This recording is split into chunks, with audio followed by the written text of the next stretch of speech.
Me presento, soy la doctora Pamela Muñoz, neuróloga pediatra de la Clínica Ricardo Palma, y el día de hoy vamos a conversar sobre un tema muy interesante y muy frecuente que se llama epilepsia en niños. Vamos a hablar sobre la epilepsia, el diagnóstico, cuáles son las opciones de tratamiento y qué se debe hacer si tenemos un familiar que tiene una crisis epiléptica o cuáles serían las mejores medidas de vida para un paciente con epilepsia.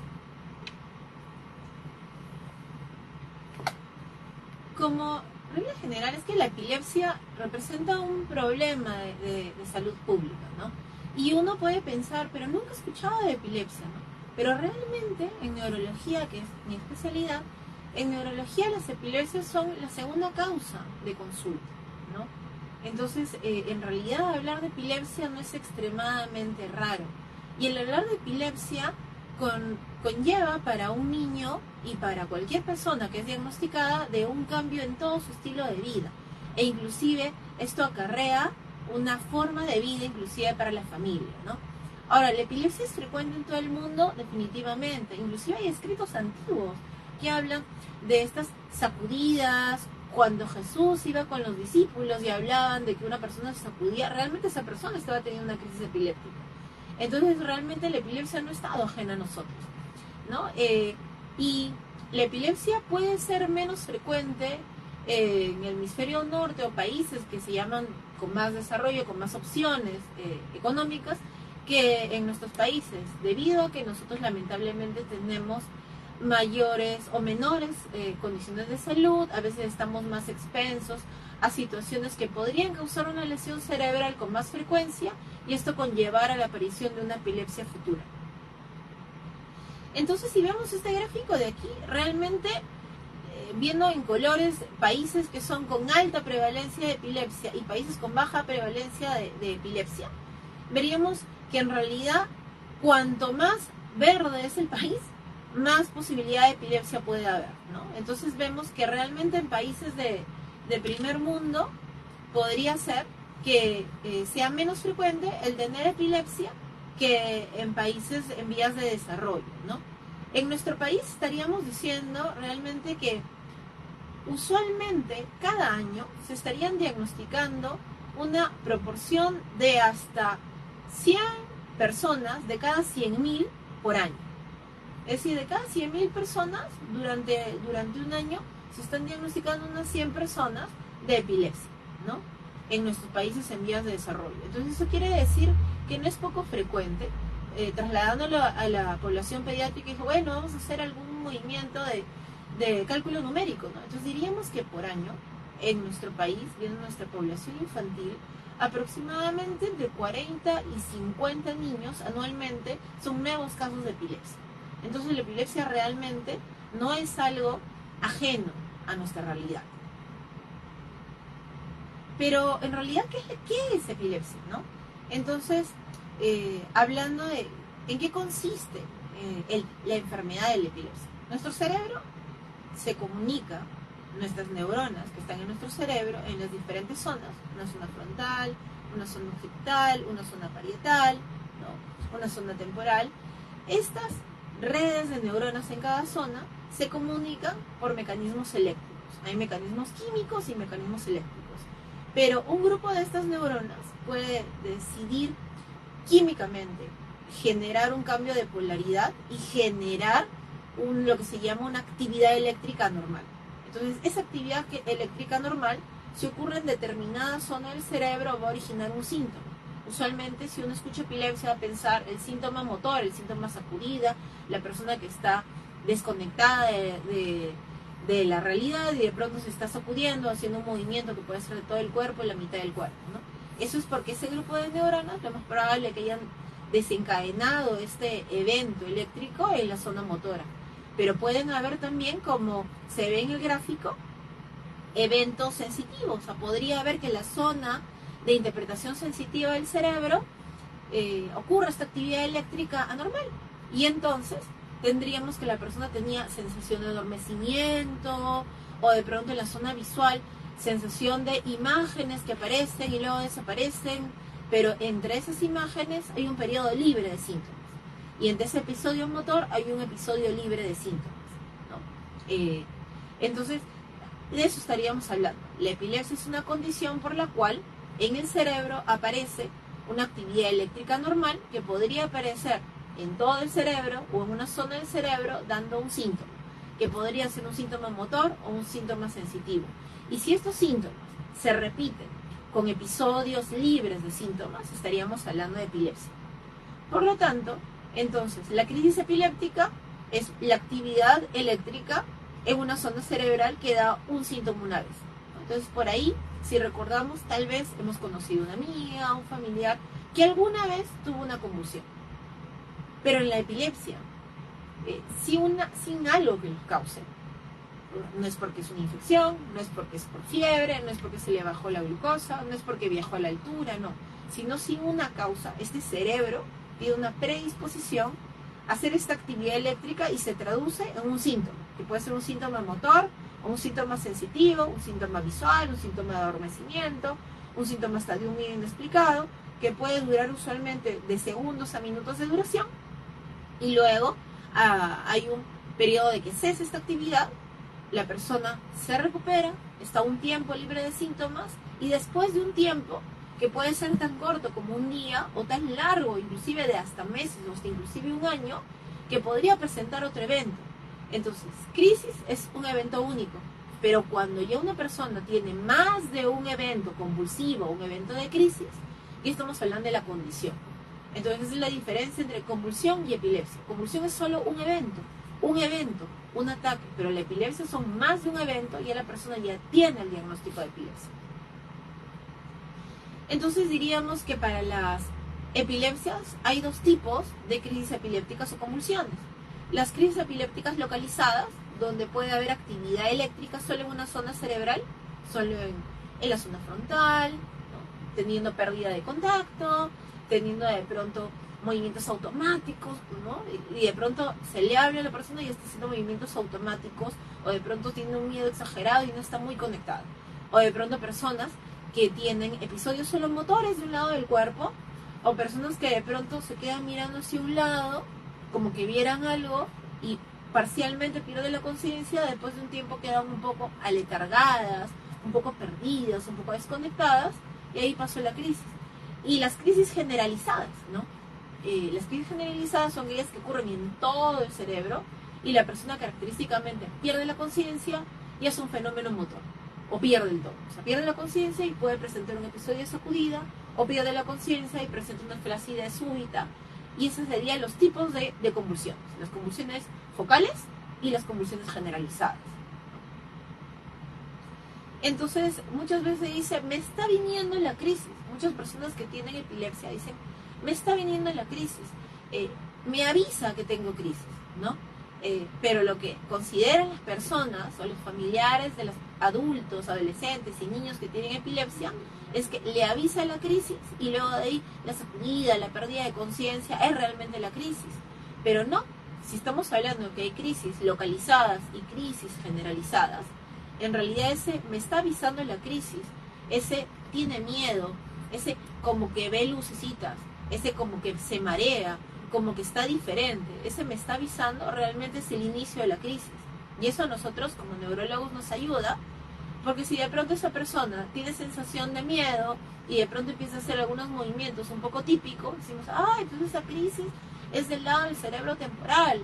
Si esa persona de pronto dice, oye, me está avisando que va a venir la crisis porque me da ganas de vomitar, y de pronto empieza a ver luces o se altera mi campo visual.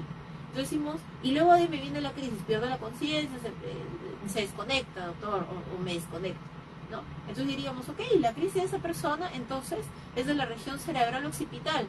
Entonces el aura, el me está avisando, es realmente una crisis focal, ¿no? Entonces hay personas que, por ejemplo, se preocupan también, las personas que tienen con epilepsia, de la crisis que es sacudida, y las otras las han normalizado.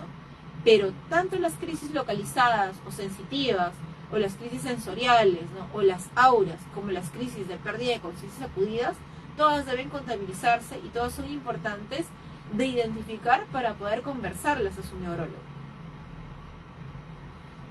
Luego nos preguntaríamos, ok, entonces hemos hablado de lo que es una convulsión, de los tipos de convulsión que hay, y de que en realidad la persistencia y la repetición de convulsiones o crisis epilépticas son una epilepsia. Pero una pregunta típica, ¿y por qué esto me ha dado? ¿Por qué esto le ha dado a mi hijo?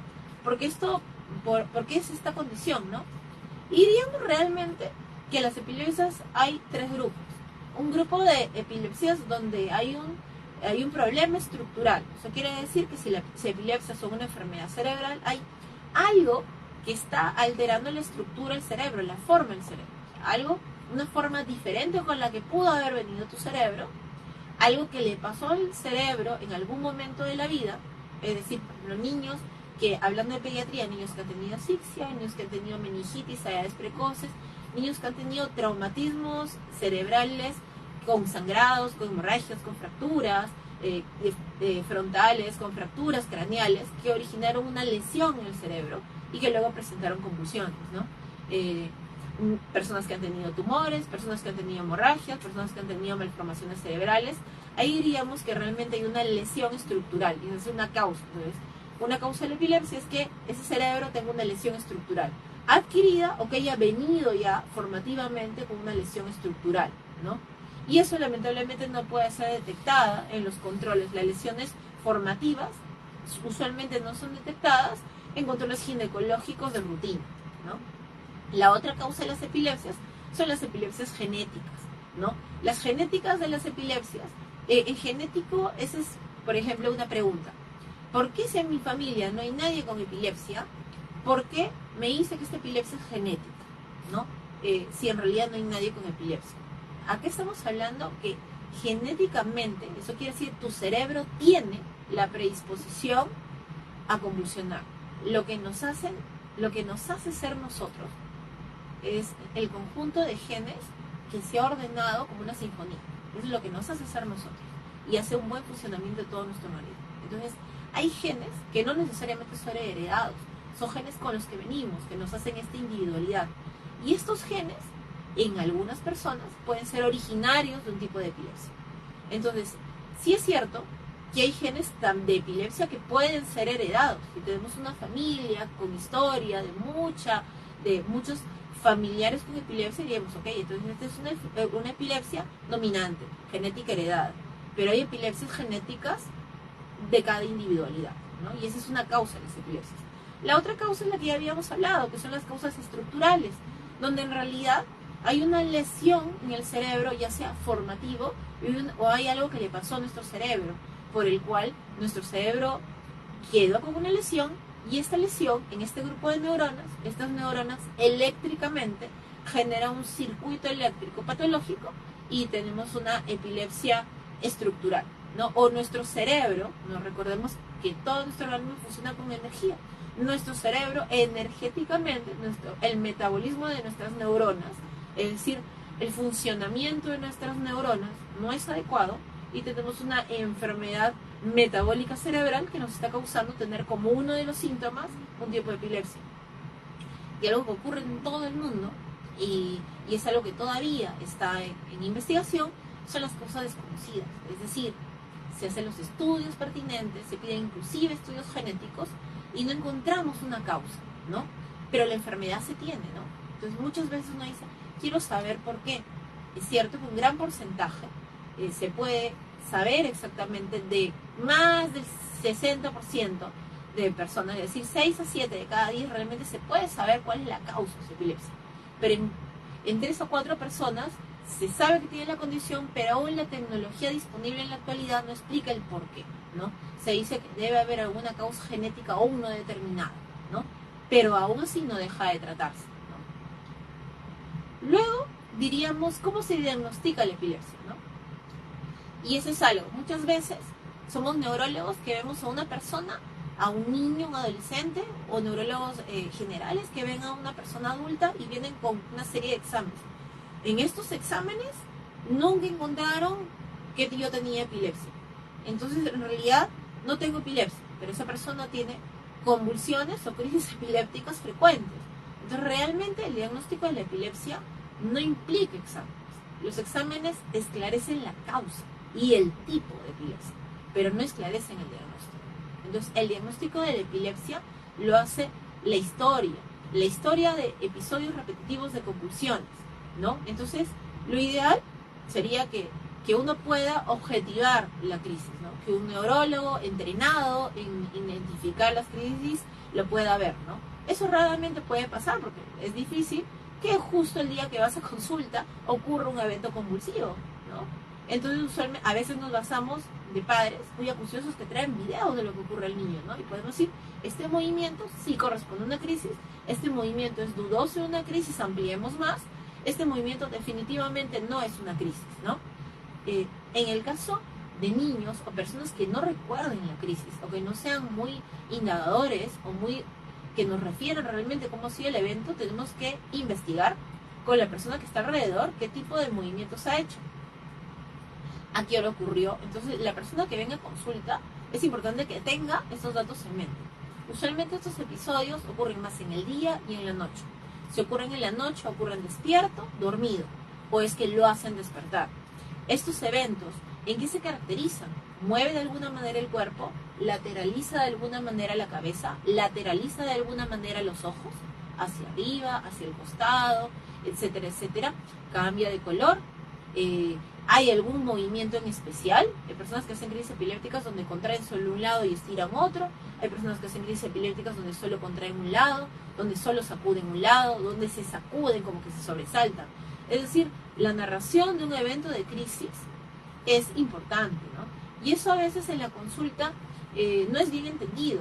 Y el propósito de este en vivo es muy importante la narración del hecho, del evento, porque de allí nos vamos a basar los neurólogos para decir, okay, este tipo de evento, si parece una crisis, este tipo de evento parece, porque uno ve la cabeza como que aquí la ve chiquita, pero para los neurólogos el cerebro es extremadamente grande, porque inclusive en esas arrugas que se llaman circunvoluciones hay muchas áreas. Entonces necesitamos realmente esos datos para identificar realmente de qué lado puede ser, porque hasta nuestras imágenes, hasta nuestros exámenes, pueden ser dirigidos hacia esa presunción según lo que nos cuenta, ¿no? Entonces, ¿qué es lo que se le debería preguntar al familiar o a la persona que tiene crisis, ¿no? Exactamente si lateralizó, ¿no? Si puso una postura rígida o una postura flácida, hacia dónde puso los ojos, cómo quedó después del evento, si quedó confuso, si quedó como si nada, cuánto tiempo podía hablar o no, hubo un arresto del lenguaje, cuánto tiempo, arresto quiere decir no podía hablar, cuánto tiempo quedó con pérdida de conciencia y después cómo despertó, qué ocurrió después, le dolió la cabeza o no, etcétera, etcétera, ¿no? Muchas veces vienen a consulta papá, mamá, abuela, tío, y resulta que quien objetivó el evento fue otro cuidador. Si es otra persona que ha objetivado el evento, porque esa sea la persona que ve, ¿no? Porque esa persona nos da esos datos muy, muy importantes, ¿no? E inclusive las personas que tienen controles para epilepsia, si de pronto ven que los síntomas que tienen han cambiado, eso se deben anotar, ¿no? Se deben anotar, ¿no? Algo muy importante es decirle a las personas que vienen a primera consulta y para control para con epilepsia, es decirles que hagan un cuaderno, ¿no? Un cuaderno de los síntomas que han tenido durante el mes, los eventos que han tenido, las dudas que tengan de la medicación que está tomando y algún evento adicional o alguna pregunta adicional, porque así nos sistematizamos, ¿no? Si ordenamos nuestra lista de compras que vamos a hacer cuando vamos al supermercado, ¿por qué no ordenar una consulta tan importante en neurología? Entonces diríamos, me han dicho entonces para diagnosticar esta condición uno tiene que basarse en los datos que cuento y en los datos que cuentan. ¿Y los exámenes para qué son? Los exámenes son para ver la causalidad y definir el tipo. Entonces, usualmente, otra cosa que oímos es, vienen a consulta y me han dicho que necesito un electroencefalograma para decidir que tengo epilepsia. No, el diagnóstico de epilepsia lo basaremos según los síntomas que tienes. ¿Y para qué sirve el electroencefalograma? Si vemos la superficie del cráneo, ¿no?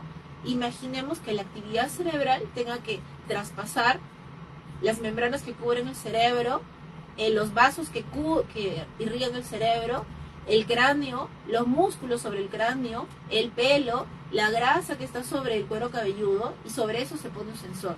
Imagínense lo difícil que tiene un sensor para atravesar hasta llegar al cerebro, ¿no? Entonces realmente el electroencefalograma nos ayuda para definir algunos tipos o algunas localizaciones de las crisis eléctricas, ¿no? O sea, no nos dice tienes epilepsia, sino nos dice cómo está tu actividad cerebral en el momento de la grabación del electro.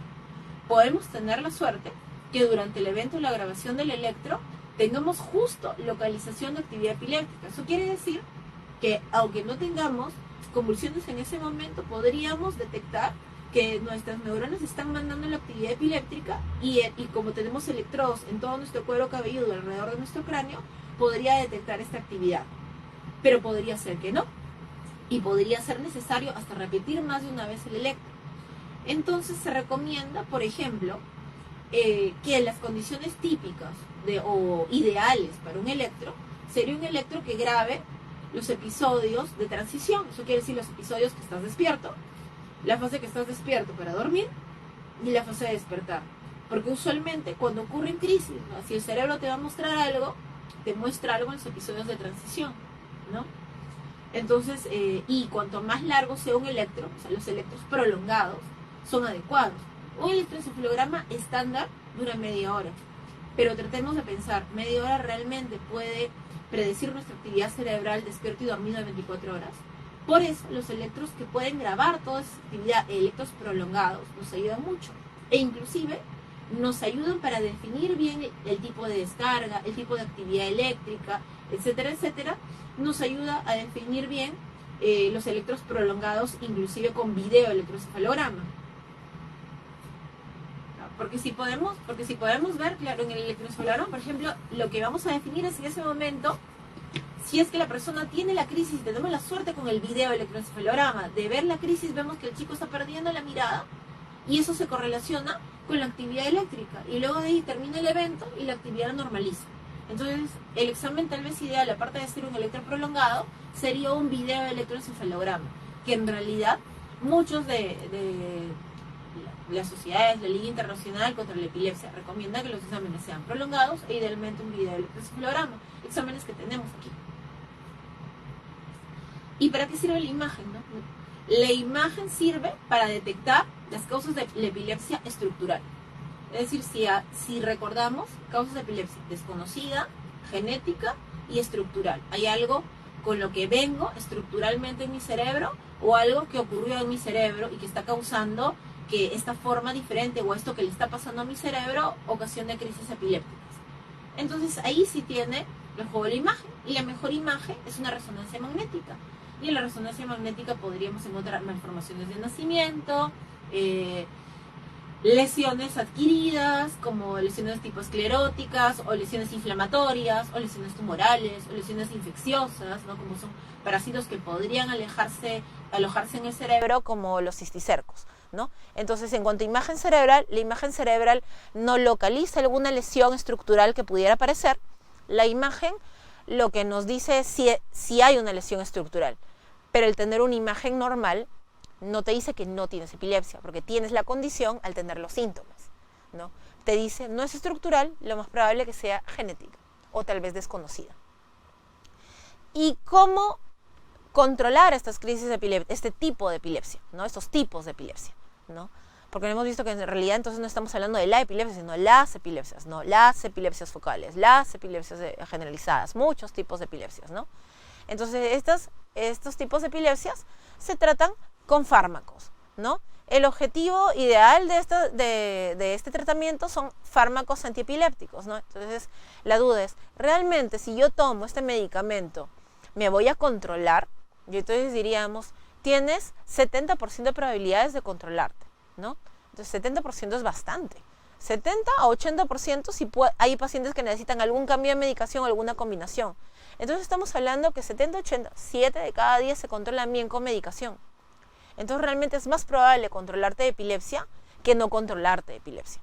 Y esto ocurre como en las otras enfermedades, ¿no? Entonces, tener epilepsia, tener el diagnóstico de epilepsia, desarrollar una epilepsia, no quiere decir que la vida se haya acabado, sino quiere decir que en realidad necesitas un control y que tienes muchas probabilidades de poder controlar tu condición, ¿no? Tenemos hasta un 20-30% de casos que no van a llegar a un buen control, pero siempre hay una opción, ¿no? Eso es, siempre hay una opción, siempre hay algo que hacer. Opciones de fármacos, nuevos fármacos, inclusive dietas especiales, opciones quirúrgicas en la epilepsia. Pensemos, si tenemos una epilepsia muy localizada, ¿no? Muy localizada en una zona del cerebro, que de pronto todos los exámenes, las imágenes nos dicen que ahí está la lesión localizada. Los electroencefalogramas siempre localizan en la misma lesión que coincide con la imagen, y hemos dado un tratamiento farmacológico y el paciente, uno o más de 2 tratamientos, y el paciente no se controla, ese paciente realmente tiene una opción quirúrgica porque tiene una epilepsia localizada. Eso quiere decir que si esa lesión saliera, la epilepsia no estaría. Entonces, en los casos de los pacientes que no se controlan, siempre hay que pensar en la opción quirúrgica.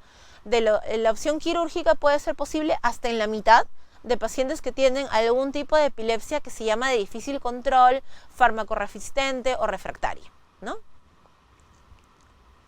Entonces, en el fármaco antiepiléptico también hay que entender que el fármaco antiepiléptico, o sea, el fármaco antiepiléptico no cura, ¿no? El fármaco antiepiléptico no es que tomas el fármaco antiepiléptico para curarte, no. El fármaco antiepiléptico lo que hace es regulariza, controla la actividad epiléptica de la actividad eléctrica normal. Eso es lo que hace el fármaco antiepiléptico, ¿no? Entonces, el fármaco antiepiléptico no reorganiza el cerebro, no reorganiza la lesión estructural, no reorganiza los cambios genéticos. Pero ocurriría un porcentaje de pacientes que de pronto, si cuyo cerebro no ha tenido convulsiones por más de 2 años tomando ese fármaco, ese cerebro, la propensión de seguir presentando esta actividad epiléptica que se ha inhibido ya sería muy muy baja. Entonces es posible que una persona que está bien controlada, tomando más de 2 años su medicación, y este cerebro ya no ha presentado esta actividad epiléptica normal, es como decir, algo que no se ha producido, por lo tanto se inhibe, y por lo tanto el cerebro continúa haciendo sus funciones de manera óptima, y se inhibe esta actividad, ¿no? Hay diferentes fármacos. En el momento estamos ya con más de 25 fármacos antiepilépticos, ¿no? ¿Por qué 25 fármacos antiepilépticos? Solo debería haber uno, ¿no? Si uno quisiera. Pero realmente, al ver que las causas de epilepsia son diversas y que al hablar de epilepsia genética estamos hablando de muchos genes, hay fármacos que pueden actuar sobre, como tener una llave y una cerradura, que pueden actuar sobre un nivel, otro sobre otro nivel. Por eso es necesario ver cada caso individual para ver qué opción de tratamiento se le podría dar a cada paciente, ¿no? Entonces, la mayoría de los niños, hasta el 70-80% de niños, van a tener un buen control de sus crisis tomando fármacos antiepilépticos. Usualmente se suele iniciar con un solo fármaco, ¿no? Se puede cambiar a un segundo o asociar en el caso que no haya habido una respuesta, ¿no? Lo ideal es que la elección de este fármaco antiepiléptico permita que uno pueda controlar la frecuencia de las crisis e inhibirlas, o sea, que ya no tengan crisis, o disminuir la frecuencia a lo mínimo tolerable en el caso de aquellos pacientes que sean de difícil control. Es decir, aquel paciente que es de difícil control, inhibir a lo mínimo tolerable, ¿no? Y en cuanto a las opciones estamos hablando que el 20% no se controla. ¿Qué otras opciones hay aparte de cirugía? Una opción sería, por ejemplo, una dieta especial que se llama dieta cetogénica, ¿no? ¿Qué es cetogénica, ¿no? Nosotros veamos que en nuestra dieta normal, la mitad de nuestra dieta normal, especialmente nosotros que nos encanta el arroz y la papita, nosotros la mitad de nuestra dieta son carbohidratos. Y luego el otro 50% es 35% de grasas y 15% de proteínas. Pero en una dieta cetogénica, la porción principal de lo que tiene la dieta son productos derivados de grasas o triglicéridos de cadena media. Y un pequeño porcentaje, que puede ser desde un 10%, que es una dieta mucho más restringida, a un 30% o 40% de lo que pueden ser carbohidratos más proteínas, ¿no? Entonces, ¿cuál es el objetivo, por ejemplo, de estos tipos especiales de dietas? Que no es que se hace en todo paciente que recibe un medicamento y que se está controlando, tiene que ir a la dieta especial. No, en aquellos pacientes que han tenido más de 2 opciones de fármacos y que no se ha logrado controlar las crisis, sería adecuado ofrecer esta opción. ¿Qué hace esta alimentación diferente? ¿Qué hace el generar cetosis, que es esta alimentación principal de triglicéridos de cadena media o grasas no trans, ¿no? sino grasas que son grasas buenas, que hacen nuestro organismo? Nuestro organismo genera sustancias químicas que lo que hace son como antiepilépticos. Entonces, este tipo de alimentación también genera una sustancia química, un receptor que se llama GABA, ¿no? que es un neurotransmisor, ¿no? O sea, una sustancia química transmisora de nuestras neuronas que inhibe las crisis, ¿no? Entonces, esta es una opción para los pacientes de difícil control, ¿no? Y una vez hecho el diagnóstico, ¿qué es lo que se debe hacer, no? Muchas veces, como papás, vemos que en realidad, una vez hecho el diagnóstico, buscamos todas las opciones en Google Scholar, nos metemos a cuántos foros hablamos, cuántos grupos, etcétera, y ya queremos que nos hemos informado mucho, ¿no? Lo ideal sería informarse con su médico y hasta inclusive solicitarle qué información o qué lugares me recomienda que yo puedo leer para informarme bien de la condición. Realmente es entendible los miedos, pero lo que se necesita son redes de apoyo, es decir, lo mejor que se puede hacer como padres, ¿no? Lo mejor que se puede hacer como padres es asegurarse que su hijo tome medicación. Entonces, lo que se puede hacer como padres es que su hijo tome a buenos horarios los medicamentos. Organizarse bien durante el día, ver que los horarios se tomen a horarios que realmente la persona esté despierta. No tendría sentido despertar a la persona para que tome su medicación y que luego vuelva a dormir. Lo que queremos es que el cerebro esté lo más saludable posible. Por lo tanto, la vigilia y el sueño se deben preservar, y los medicamentos antiepilépticos usualmente deberían darlos solo cuando está despierto. Hacer horarios, alarmas, pastilleros, inclusive hay apps que uno puede bajar en el celular o que inclusive puede configurar smartwatch o estos sistemas que se conectan, tipo los de Amazon y otros tipos de sistemas que pueden ponerme una alarma a las 6 de la tarde que me toca tomar mi levetiracetam, ¿no? Así tal cual. Y le avisa y es algo importante. Porque una cosa importante, lamentable de crisis, es que han perdido medicación, ¿no? Muchas veces las llamadas a urgencia, las llegadas a emergencia o las llamadas al consultorio son porque tuvo una crisis y es porque dejó de tomar medicación. Entonces, lo mejor que podemos hacer como padres o como familiares o como personas de epilepsia es mantener regularidad en la medicación. Y si hay alguna duda, consultarlo con el neurólogo. Y si hay algún efecto adverso, me mareé con la medicación, pasó esto, siento que ya no tengo apetito, etcétera, conversarlo y se puede regular la dosis, ¿no? Entonces, todos los días, las cosas más importantes que como familia podemos hacer cuando tenemos una persona que tiene epilepsia, y eso por qué es importante, muchas veces pensamos, no, que no vaya al colegio, y lo dejamos de mandar al colegio 2 meses, no, que no salga, no, que le puede pasar, no, que no puede trabajar, no, que no puede hacer deporte, entonces los limitamos. Y queremos que cuando tenemos una condición en realidad nos limite o queremos vivir plenamente. La idea de los fármacos es que la vida sea lo más plena que se pueda, ¿no? Entonces, en este caso, lo que tenemos que hacer es asegurarnos que tome su medicación y 2, asegurarnos que la persona que esté cerca sepa que mi familiar, mi hijo, mi niño tiene epilepsia y qué hacer en el caso que tuviera crisis. ¿Y qué hacer en el caso que tuviera crisis? Ponerlo de costado para que no se ahogue. Si tiene algo alrededor del cuello, sacarlo. No sacudirlo, no ponerle nada en la boca. Contabilizar el tiempo, ver realmente que la respiración sea efectiva, que tenga buen color. Una vez accedido el evento, ponerlo en posición boca arriba. Podemos incorporarlo un poco, verificar que realmente tenga buen color y luego esperar que despierte, ayudarlo a levantarlo, incorporarlo y podemos llevarlo a una enfermería cercana, a una urgencia cercana, etcétera, etcétera. Entonces, estos primeros auxilios de la persona que tiene que estar cerca, mi familiar, se deben saber. Por eso todos los años se recomienda que haya una reunión anual con los maestros de los niños para que se sepa, el nuevo maestro, el nuevo tutor principal debe saber que mi niño tomó medicación, que tuvo crisis, cuándo fue la última crisis y qué hacer en alguna crisis, ¿no? La actividad física está prohibida. La Liga Internacional contra la Epilepsia en el mundo dice que no está prohibida. Hacer deporte es seguro. Los deportes que se podrían quitar, ¿no? Restricción, los que podrían llevar a deportes extremos o deportes de sumersión, submarinismo, buceo, ¿no?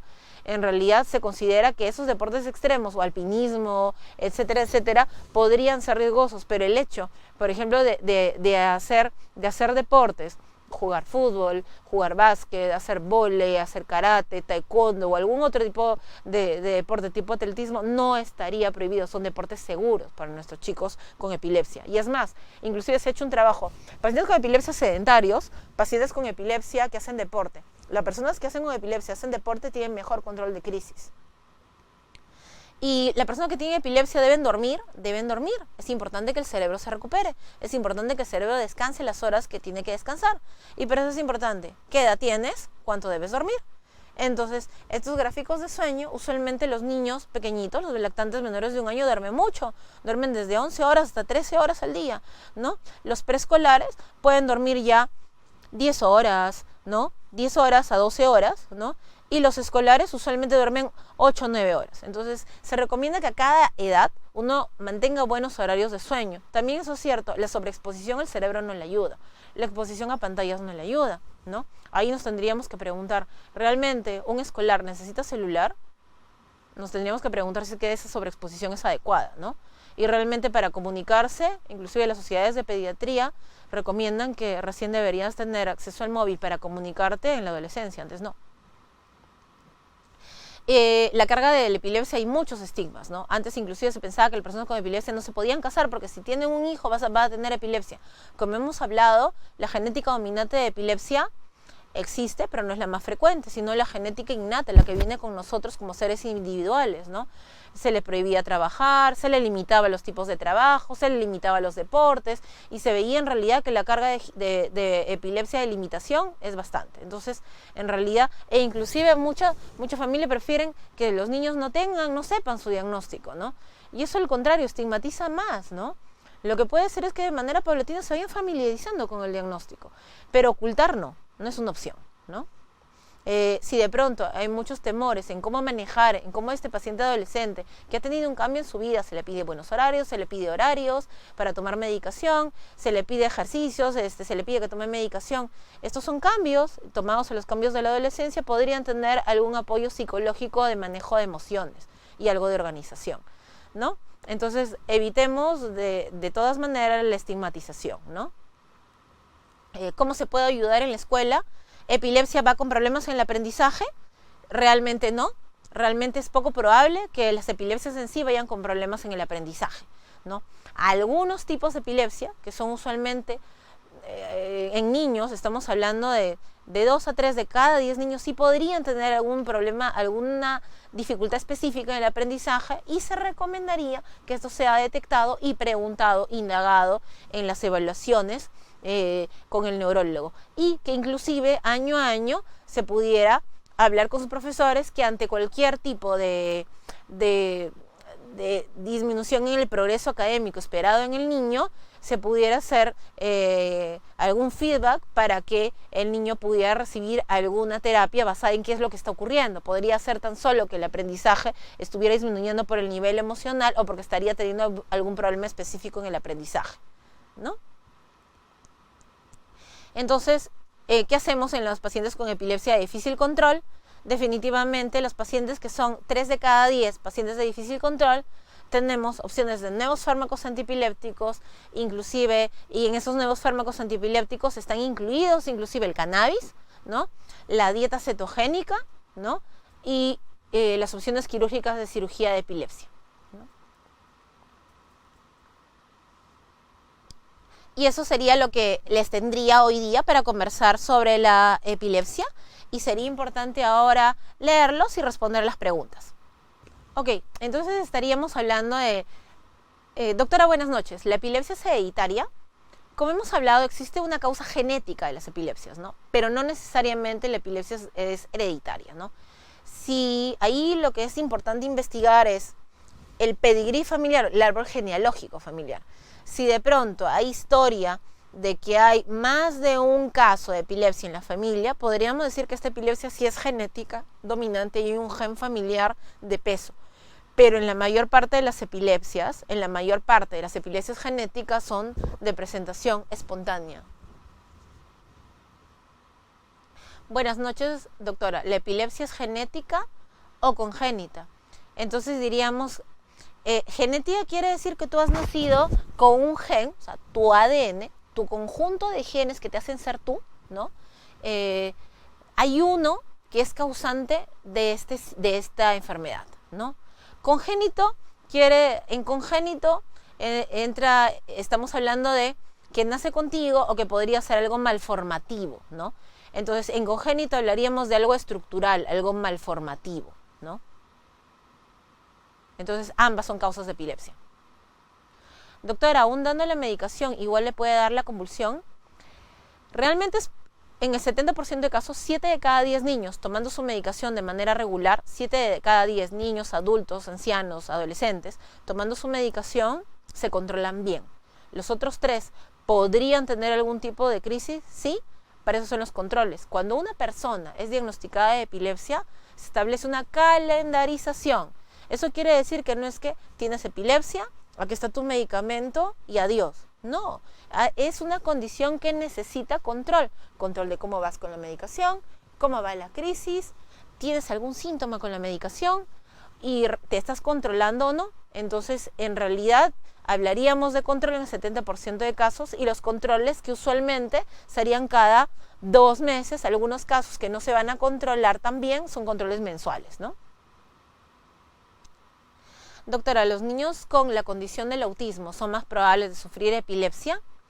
En las condiciones del desarrollo, como el autismo o como otras condiciones, como condiciones genéticas, como niños con síndrome de Down o algún tipo de síndrome genético, o niños con trisomías, o niños con neurofibromatosis y otras condiciones genéticas, la posibilidad de tener epilepsia es más frecuente. O sea, la posibilidad que si juntamos 100, nos vamos a la calle y juntamos 100 personas, ¿no? De esas 100 personas que juntemos en la calle al azar, 1 o 3 podría y tiene riesgo de hacer epilepsia en su vida. Pero si sumamos personas que tienen alguna condición del desarrollo o pueden tener algún síndrome genético, ya la posibilidad se incrementa en 10 a 15 veces. Entonces diríamos que puede ser 15 de estas personas podrían presentar epilepsia. O sea, es más frecuente, pero no necesariamente quiere decir que voy a pensar que esto sí o sí va a ocurrir. Doctora, ¿cómo podemos identificar los signos de alarma, ¿no? ¿Cuáles son los signos de alarma en un paciente que tiene epilepsia?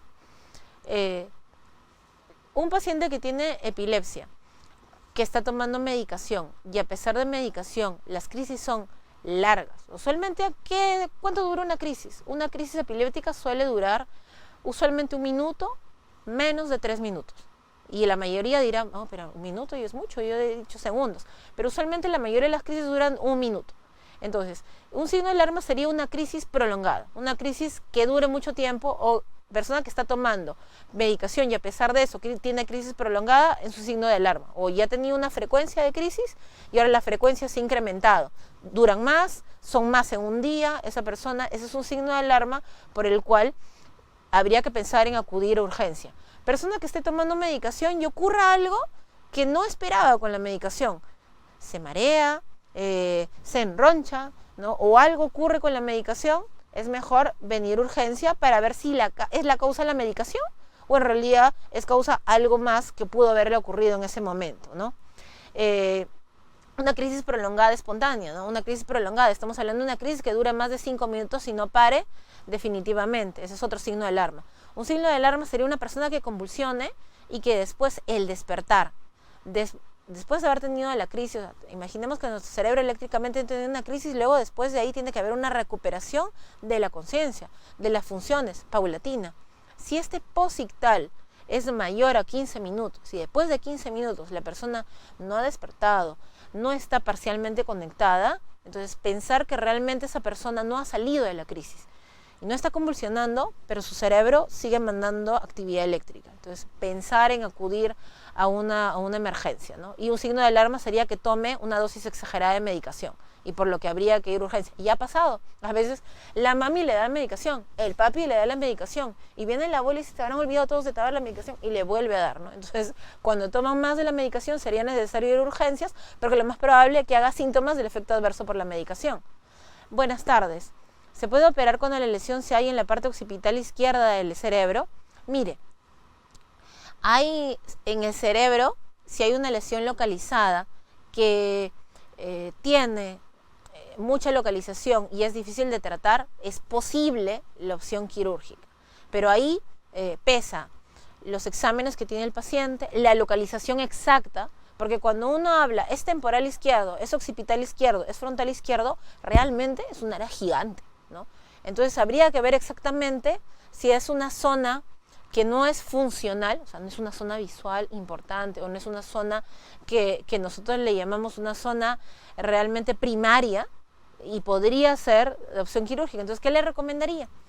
que converse con su neurólogo, o en todo caso se pide una segunda opinión con los exámenes que tiene el paciente, con la historia típica de las crisis, para evaluar cada caso, porque hemos visto que la opción quirúrgica puede ser, en los pacientes que tienen difícil control, la opción quirúrgica puede llegar en un 10 a 20%. O sea, decimos, ok, este 30% de pacientes que tienen difícil control, solo ese 30%, 10 a 20% van a realmente necesitar y ser candidatos para una cirugía. A cualquiera le puede suceder o a un familiar, realmente sí, entonces por lo tanto, ¿por qué tenerle estigma a una situación que puede ocurrirle a cualquiera de nosotros? Doctora, ¿existe algún tratamiento o intervención para esta enfermedad? No hay un tratamiento preventivo para la epilepsia, ¿no? A nivel de salud pública, ¿qué diríamos, no? Si hay epilepsias, porque hay niños que tienen meningitis, hay niños que han tenido traumatismos, hay niños que han tenido asfixia en el parto. Entonces ahí la salud pública es tener buenos controles prenatales, que los niños tengan vacunas, que los niños realmente si tienen una enfermedad no hay que esperar hasta que se compliquen para ir a las urgencias, porque ahí ya la infección se generalizó y les llegó al cerebro. Si los niños están yendo en carros, coches, etcétera, etcétera, tener los aditamentos de seguridad como cascos que se necesitan para evitar los traumatismos craneoencefálicos, usar cinturón, si son niños pequeños deben ir atrás a contramarcha o en su booster si son menores de 12 años, etcétera, etcétera, ¿no? Entonces ese sería tratamiento preventivo de una lesión estructural. Y el tratamiento para una epilepsia genética o preventivo no hay, y el tratamiento de todas las epilepsias es un control con fármacos, ¿no? Esta enfermedad puede afectar a largo plazo nuestro cerebro. Epilepsia y memoria, epilepsia y cognición, ¿no? Más de la mitad de personas no tiene por qué afectarse la memoria en las epilepsias, ni el aprendizaje, ni el buen desarrollo de la calidad de vida. Existe un grupo que sí, pero para eso están los controles. Entonces, en realidad puede afectar a algunos sí, dependiendo de los tipos de epilepsia, y a algunos no. Entonces, en realidad, el tener epilepsia no implica que ya no voy a pensar bien, ya no voy a tener memoria, ya no voy a dormir. Cada caso es individual, como en cualquier otra enfermedad, ¿no? La epilepsia en una niña de 11 años afecta en los estudios más adelante, y que tenga que vivir con eso, no definitivamente. Habría que ver el tipo de epilepsia, qué ha causado la epilepsia, si se controla bien con la medicación, ver cómo está el seguimiento en el colegio, ¿no? En el tiempo, y si una persona logra un tiempo prudencial con tratamiento sin crisis mínimo de 2 años, podríamos decir que no es que va a vivir con eso, y hay muchos niños que les estamos dando de alta de medicación con observación, eso quiere decir con vive estilos de vida saludables, ¿no? Y controles para ver cómo ha ido, si tuvo algún síntoma, ¿no? ¿Hay exámenes preventivos para descartar esta enfermedad desde bebés? ¿Cuál es la edad mínima que debe tener el bebé para saber si puede tener epilepsia? Realmente no hay estudios preventivos, ¿no?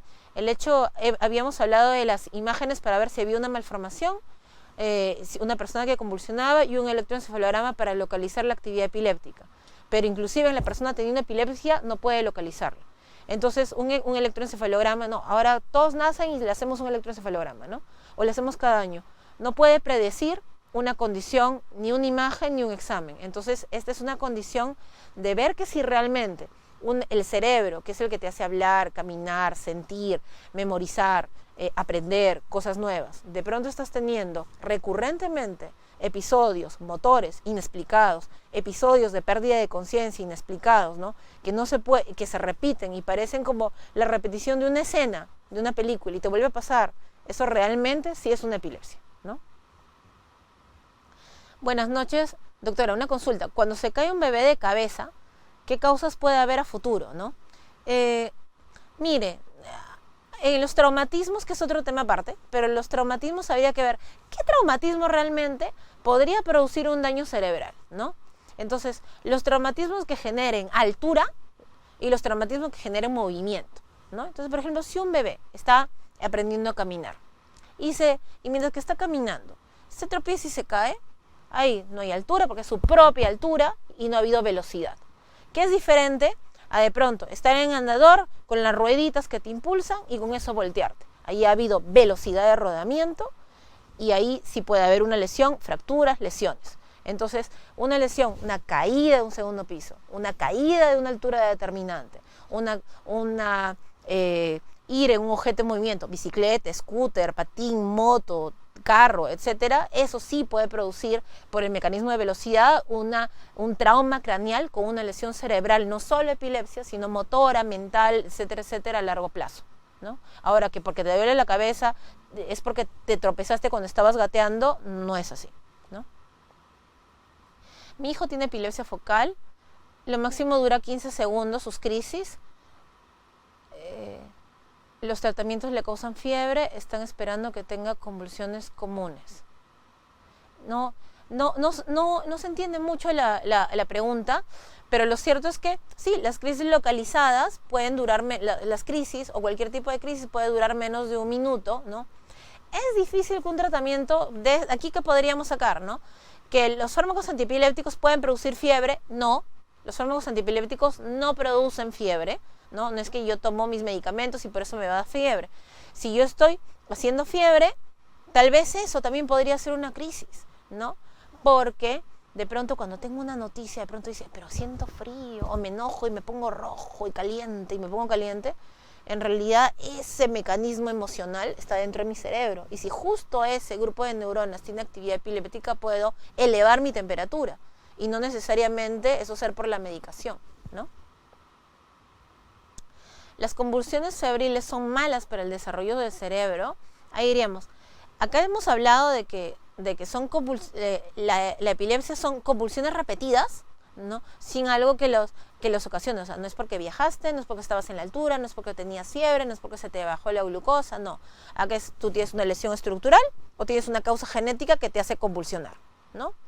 En cuanto a las convulsiones febriles, lo que pasa es que en el cerebro en desarrollo, usualmente en menores de 5 años, no hay un buen control. Nuestro centro cerebral de control de temperatura, que se llama hipotálamo, ese es nuestro centro cerebral de control de temperatura, lo que hace es desregula eléctricamente nuestro cerebro, y entonces nuestro cerebro hace un movimiento para decir que es desregulado, ¿no? Pero las convulsiones febriles en sí, cuando son así, simples, benignas, el niño tiene un buen desarrollo, es decir, un niño convulsiona a los 6 meses, luego no vuelve a hacer otra, o convulsiona a los 6 meses y podría volver a hacer otra a los 2 años, pero a los 6 meses ya se sienta, dice ba, y a los 2 años ya dice oraciones, ya sabe parte de su cuerpo, ya juega con sus juguetes. Entonces, en realidad esos son eventos benignos en convulsiones febriles.